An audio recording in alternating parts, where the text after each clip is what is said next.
Yeah, if you start with the Teradata database, it's nothing but it's an RDBMS, just like any other RDBMS, like Oracle, SQL Server, Microsoft SQL, like that. It's an RDBMS.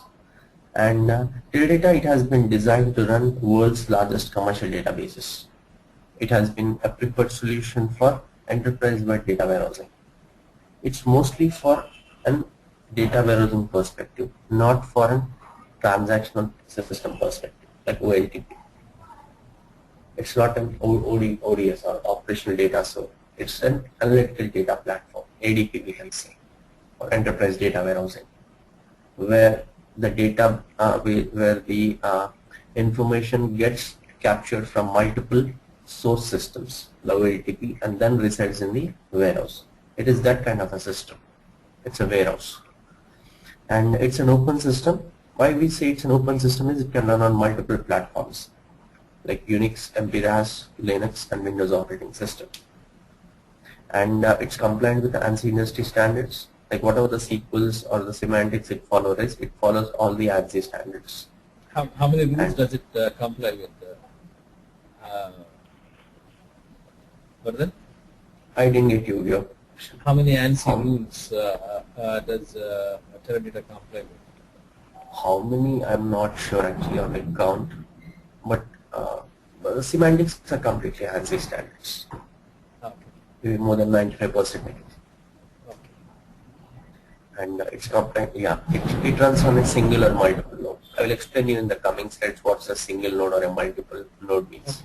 Okay. And basically it's a Teradata database server where uses a parallelism concept to manage terabytes of data. And it is capable of supporting multiple clients from various, many concurrent users from various client platforms using the massive parallel processing architecture. We say Teradata architecture as an MPP architecture. That's nothing but massive parallel processing architecture. It can process terabytes of data using parallel processing mechanism. And if you look, what is processing? Processing is like to process the data. Okay. Process a particular task. Yeah, processing a task, performing a task. Okay. And if you come to the history of Teradata, it has been started way back in 1975. And in 1979, they released their first product. And the major, like if you see the big major releases, right? In 2002, V2R5 was released. They started with V1R, V1R1, V1R2, V2R1, V2R2. And these are the features which we are familiar with actually, like V2R5, which released in 2002 and 5.1 in 2003. And if you look at the release, right, there are some major features actually which included in that particular release, like including what does it they mean? PPI? UDF is a user-defined function. Like you can write your own function and embed it in a SQL. Okay. You can write a PPI is partitioning. Yes. Why we partition the data, that kind of stuff. Oh, that's what I just talked about. Okay. Yeah. Blobs and globs, like handling large binary objects or large character large objects like that. Mm-hmm. And V2R6 in 2005 was released, and collect statistics was the feature which got enhanced in that release.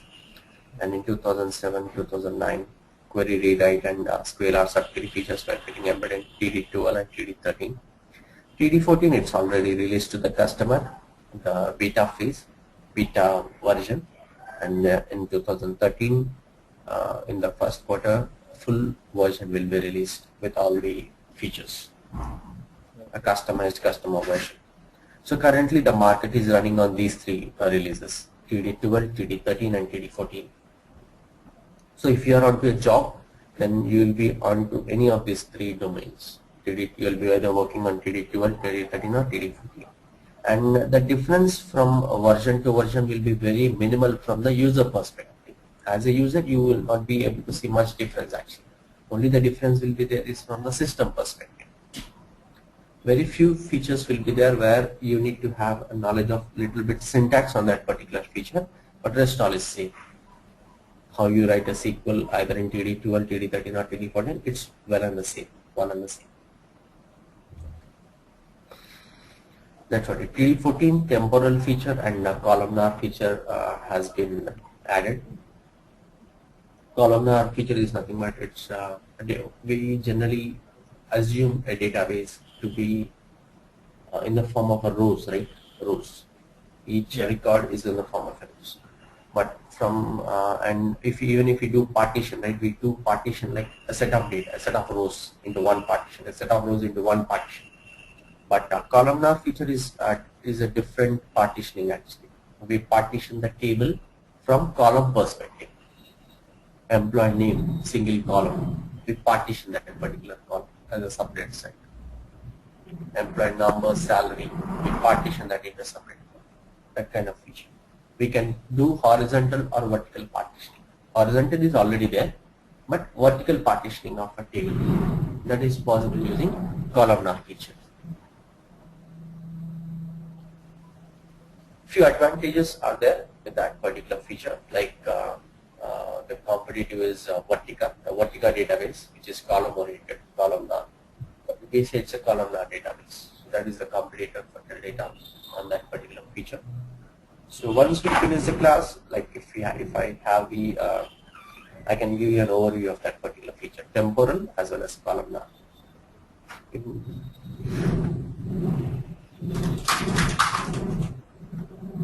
Then if you look at the architecture, right, this is the basic architecture of the Teradata.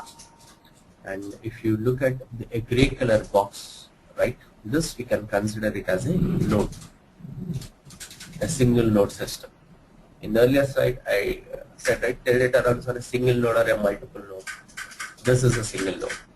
If I say multiple node, then these kind of nodes, multiple times, n number of nodes I can have, where n is maximum of 1K or 4K. Less than 4K it can be.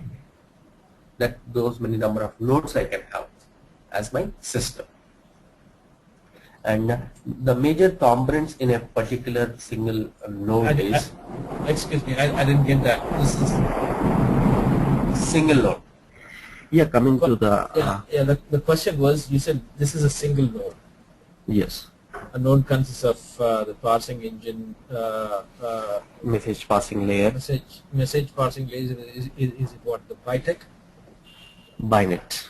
Bynet and amps, I understand, and those are the physical disks. VDisk. We say it's a VDisk, virtual disk. Virtual disks. Yeah, virtual disks are actually in the same disk in their partitions, right? Collection of physical disks, we say virtual disks. Virtual disk. So this I understand. Now what you said was this is one node. You can have multiple nodes on one system. Yes, multiple nodes as a system. As a system. So these multiple nodes are they in one data warehouse or? Yeah, they act as a single data warehouse. They act as a single data warehouse. Okay. So it could be on too many on multiple computers too. That's what. If in my system I am installing TD12 version, so this will become a single system. Similarly, if I install one more Teradata 12 version on another system, then they become two independent systems. But using an external bynet, I can connect these two systems and configure it in such a way that they act as a single system. Okay. That is an MPP architecture. So MPP. This is one node, MPP, massive parallel processor architecture. Okay. That's what. Now collectively, these two nodes will act as a single system, not one system. Collectively, those two nodes will be acting as a single system. And parsing engine, yeah, it does the syntax and the semantics request processing. And whatever the request you send to the RDBMS, it will check for the syntax and then semantics, and then do further optimizations if it can do. Okay. I understand syntax. What is semantics? Semantics is nothing but whether the rules are being properly defined in your query. Like if you give a select sum of salary, comma, employment number from EMP, then from the syntax perspective,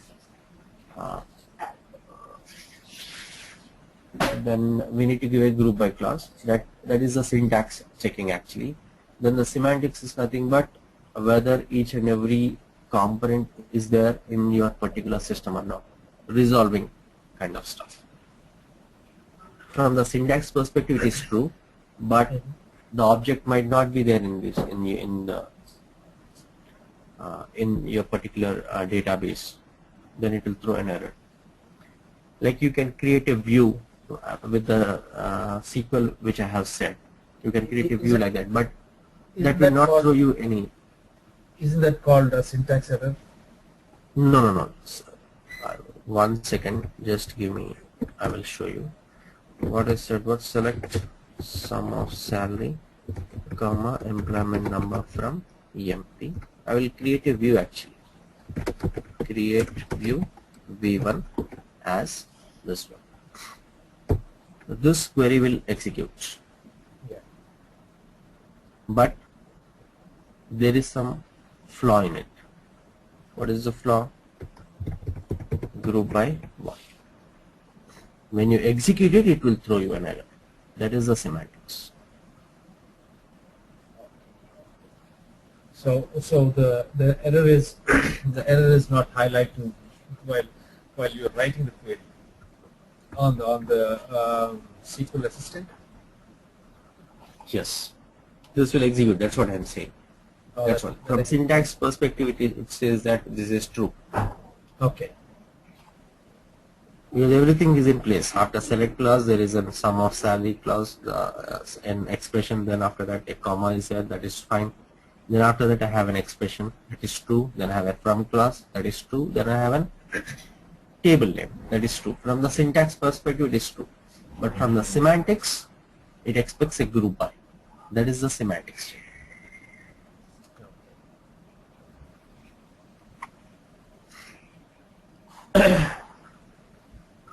So those things are done in parsing engine, and it has even one more component called hashing algorithm, where it can distribute the data across multiple disks. You have a table of 100 million records. That hashing algorithm has the knowledge how to distribute your data across your disks, or across the amps, I can say. How that happens, what is the logic behind that, like what are the parameters it takes, we will be seeing when we discuss the data storage and data retrieval class. And coming to the message passing layer, it's a communication protocol between parsing engine and access module processor, which we say. It can do point-to-point communication, multicast communication, and broadcast communication. Multicast is nothing but a group of amps. It can send the request to group of amps, or it can send the request to a single amp, or it can send the request to all amps. Those kind of communication it can do. It can even handle the result set which has been fetched from the amp to the parsing engine. Like once the amp finishes the processing the task on a table, it gets some set of results. Those results will be passed to the message passing layer, and message passing layer gets the results from various amps. Then it has the knowledge to club all them as a single set and then send it to the client, then send it to the parsing engine. And each amp is responsible for handling vdisk associated to it. So here in this example, a client is trying to insert data like around 12 records into a single table. He wants to insert 12 records into a single table, and this is how the distribution has happened. It distributed record 2 to first amp, record 12 to second amp, record 80 to third amp, record 25 to fourth amp, like so on. So it has 12 records, and it has distributed the records in this fashion. So a single table data will be divided across the amps in your system. So that question. Yeah. Does this happen even without a fallback condition in your Yes. fallback? Where there's no fallback condition in your create or insert query?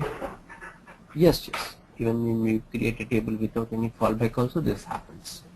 Okay. So this is a default default what should I say? Default. Yeah. Whatever data you have, it will try to distribute the data across the amps in your system. So that's a We'll go default. into a little bit. Yeah. We'll go into the details like how it is able to distribute. Will there be any skewness? What are the criteria for getting an even distribution? Those kind of stuff we will be learning in the data storage and retrieval part class. And once this is done, if you send a request to this particular table, like select star from T, where T is a table, then what happens is passing engine will scan that request for syntax and semantics errors. Once everything is fine, it will send the request to message passing layer and then broadcast it to all the amps. So each amp will be having now a request like select star from T. So each amp will be processing that request on the VDisk, associated VDisk. So we are dividing a single task into multiple tasks, and multiple tasks are performing parallelly on the amp. So each amp is processing the same task parallelly. And once each amp finishes the task, the result set will be passed to the message passing layer. Message passing layer will club the results into one single set and then send it to the parsing engine. And from parsing engine to the client, from where the request has been received. So this way a parallelism is possible in Teradata. We divide a single task into multiple tasks, and multiple tasks perform in a parallel fashion across a So what are the limitations, like how many number of parsing engines it can have, how many number of amps it can have? Those are configured from each and every node perspective, and there are certain limitations that I will discuss in the next class. Like what's the configuration of a system? How many number of parsing engines can I have in a single node? When I say single node, how many number of amps I can have? Like 128 is a maximum. I can have 128 processing vprocs actually. Either it can be a parsing engine or amp. 128 is the maximum limit for a node. I can't have more than that. That's the limitation. Any questions here on the slide? No. Terabyte is 1000 GB. We'll say 1000 GB. We'll say it's a terabyte, 10 or 12 bytes. And these are some of the common differences between Teradata and other RDBMS. But this was a very old comparison, which I haven't removed yet actually. And because most of the other RDBMS like Oracle, it's also coming up with some of the parallelism concept actually. Like recently they have released a product from the data warehouse perspective, Exadata, which they have said that it's comparable and more faster than Teradata RDBMS. But they followed some of the architectural concepts of Teradata, the parallelism concepts. So most of the differences might not be suitable right in the current environment, because most of the new RDBMS have evolved. This was a very old comparison, but we will only look from the Teradata RDBMS perspective. Like they have defined it parallelism as unconditional. They haven't restricted parallelism to each and every component. Every component, the parallelism is unconditional, and it has been designed for a decision support system and data warehousing. That was their main intention. They have entered into the market only with that purpose. And we say Teradata architecture is a shared nothing architecture. Shared nothing architecture is nothing but I said that each AMP is responsible for its associated VDisk, to process the data in its associated VDisk. This vdisk will never be shared across any other app. Even though if it requires the data, this vdisk will be never shared across any other apps. If it needs data, then what it do, it makes a local copy of the data with the help of this app. That's what it happens. So the data is not shared across the apps. That's why we say it's a shared nothing architecture. And it supports terabytes of data as well as billions of rows efficiently to handle. And index usage is common. Why we use indexing is for faster retrieval. That is possible in even in other databases. Apart from that, better storage of data is possible. Better storage of data. You're able to see this distribution, a well distribution of data right across the apps. This is because of the primary index. Why we are able to see the distribution of the data across the AMPs is because of the primary index. Based on that, we will be distributing the data. So that's what Teradata index usage is both for faster retrieval as well as for better storage. And from the capacity perspective, yeah, like it can handle billions of rows, process millions of instructions per second. It's the power of Teradata warehouse. And the parallel processing, yeah, it makes the Teradata RDBMS more it's faster than any other relational RDBMS in the real time. It's a single data store, like it can be accessed by network attached clients and channel attached systems. Channel attached systems is nothing but a mainframe client. Mainframe, we say it's a channel attached, and rest all other operating systems like Windows, Linux, if you're accessing through those systems, those clients, we say it's a network attached client using a TCP/IP protocol. And fault tolerance, yeah, the data has some automatic detect and recovery from some of the hardware and software failures. It can recover. And data integrity, yeah, this is same in any database. Either a transaction should be complete or should be rolled back to a previous state if any intermediate failure occurs. So that is there even in Teradata or any other articles as well. And scalable growth, yeah, you can allow expansion of your current RDBMS without sacrificing the performance. Like currently, if I have 4 nodes in my business, and if I want to add some additional nodes, then the performance is linearly scalable. There will be not any drastic down in the performance perspective. It is linearly scalable. If I add one more node to my, if I have one node currently, and if I add one more node to my current system, then the configuration is doubled. So my performance is doubled. That's what it is, linearly scalable. And SQL is the structured query language which we use to access the Teradata RDBMS data warehouse. And from the content perspective, have a look. Like we'll be working on Teradata 13. I have even Teradata 14 Linux version. So if you have any questions on that front too, we can even have a go through on that version as well. But this is the standard version which we'll be using for our training. Teradata 13, and basically in initial phase we cover the architecture and other components, and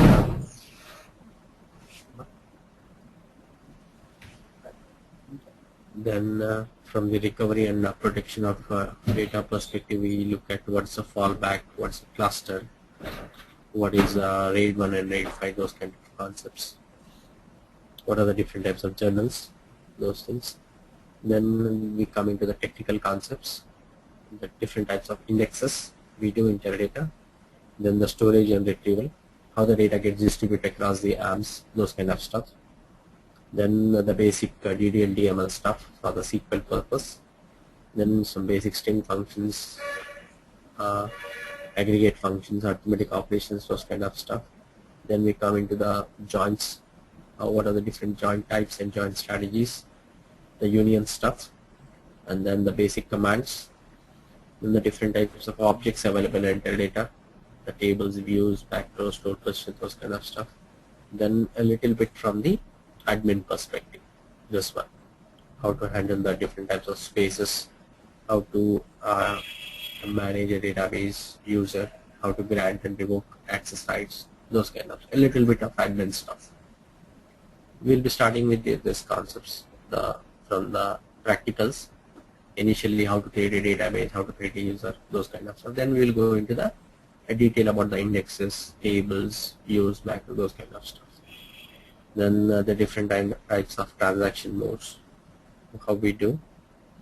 Yeah, Then BTQ kind of thing.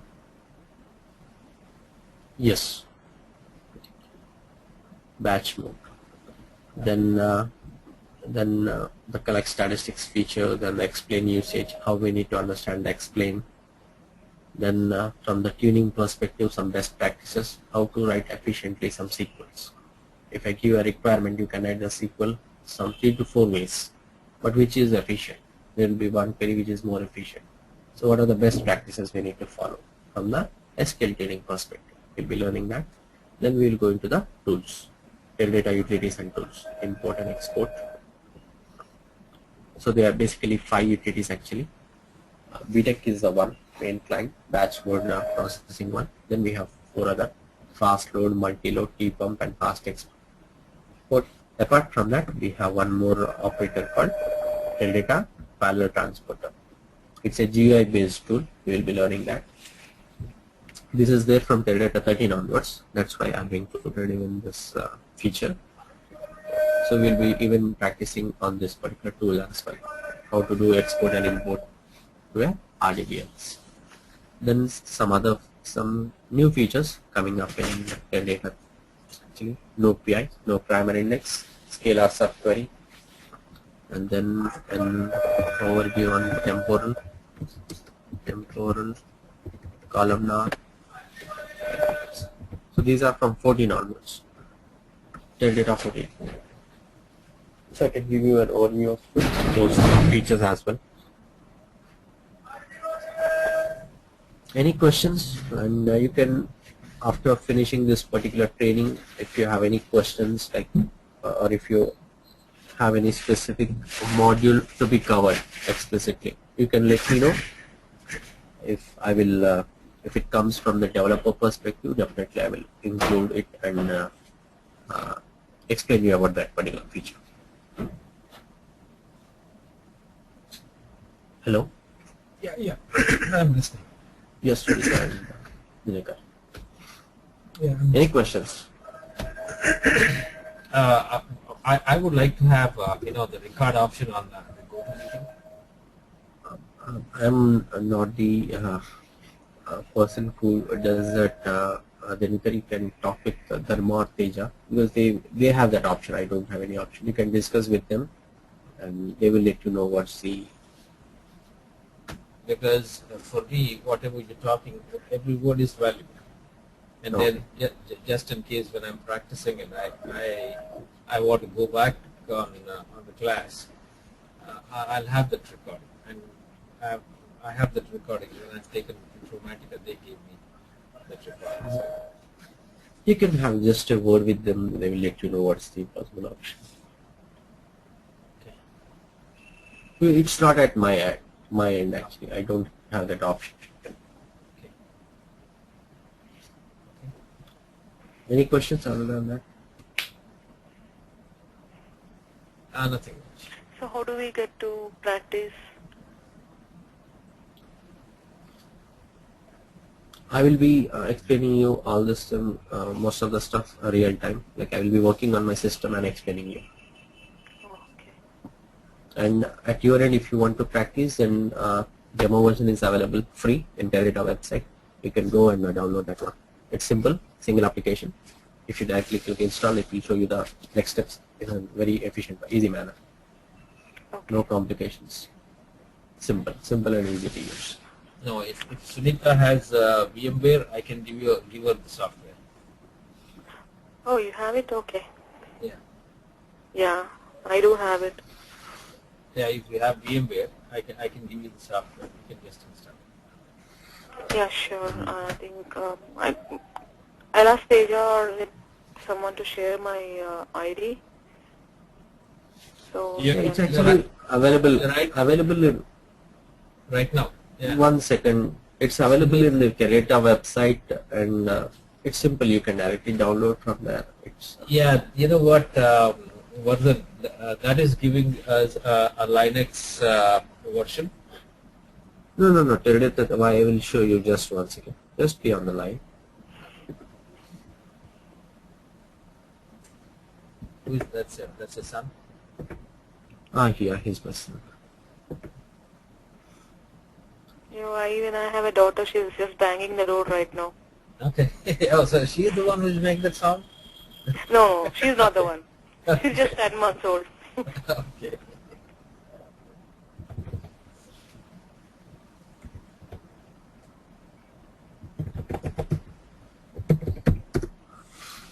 If you go to the Teradata website, initially it will ask your credentials, like you need to log into the system by registering it into the Teradata website.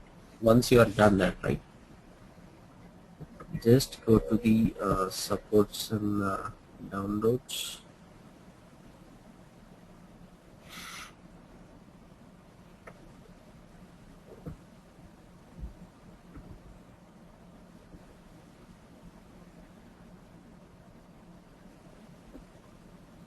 Yeah, that one. Yeah. It's getting in this flash. Actually, a drop-down menu should follow up here.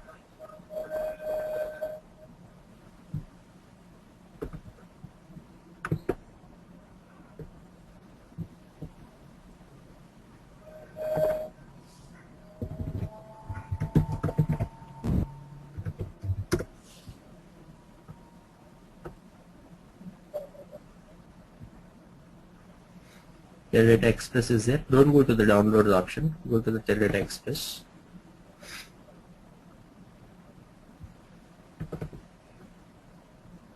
Then here you will find it. Teradata 13 for Windows.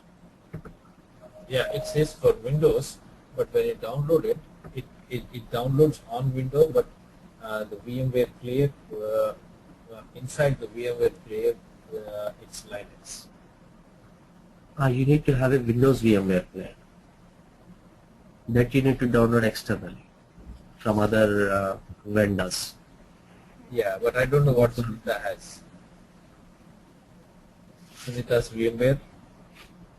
I don't know. But after you start your VMware, do you start a Windows in it, or it just starts Linux or something? You can go to the torrents website and search for Windows VMware, Windows XP VM. You can get it easily. It's not that. I did Yeah, that a lot for them. I think I'll try about that. That's fine. Yeah, but this is the 13 version for Windows. If you have Windows XP, you can download it. It is suitable for 32-bit OS. That's why we need to go for a VM. If your machine is 32-bit, directly you can install this one. But if your machine is a Windows 7 latest one with 64-bit, you need to have a Windows VM, 32-bit VM, and then in that you can install this one. Yeah, so this one, when you install, what's happening is it installs the whole VMware with the operating system in that. And No, that's what I said. Don't go to the downloads option. In downloads, you will find that, not in Teradata Express. This is explicitly a package for only Windows operating system. Yeah, I understand that. That's exclusively for Windows operating system, but once it is installed and you start the VMware, and the operating system in VMware will be Linux. So I deleted that. Currently, if you are looking at this one, Windows XP Pro, this is the Windows VM. In this Windows VM, I have downloaded this package, this one. Oh, okay. That's what I am able to run Teradata here in this Windows, the BTEC client, everything. So you have Windows in your VMware, right?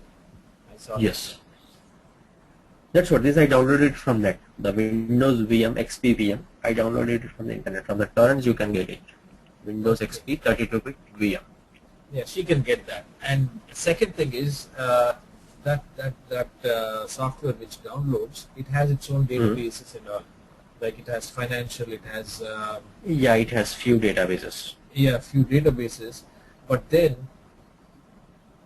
how to manipulate that is another question. We don't have any there must be a storyline to manipulate that.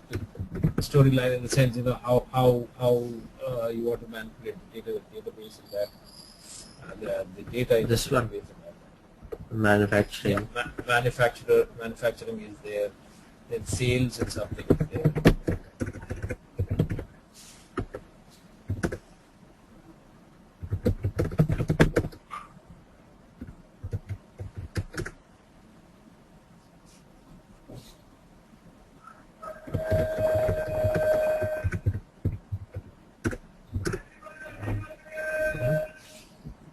Few records are here. I'm not sure this is the first time I'm looking into this database, but we'll be creating our own databases, and we'll be dumping some dummy data into that and working on it.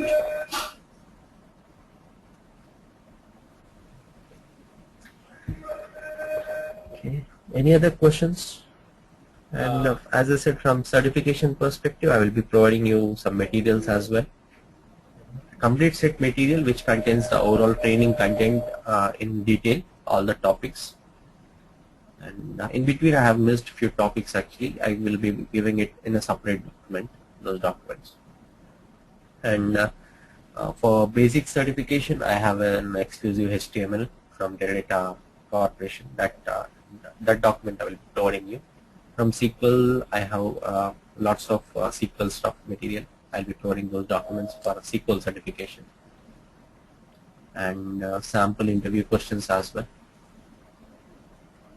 Then if you have any, from developers perspective, any topic if you want, any additional which I might have missed in the training content, if you are interested in knowing about that particular component or feature or content, right, you can let me know. I will discuss at the end of the training day.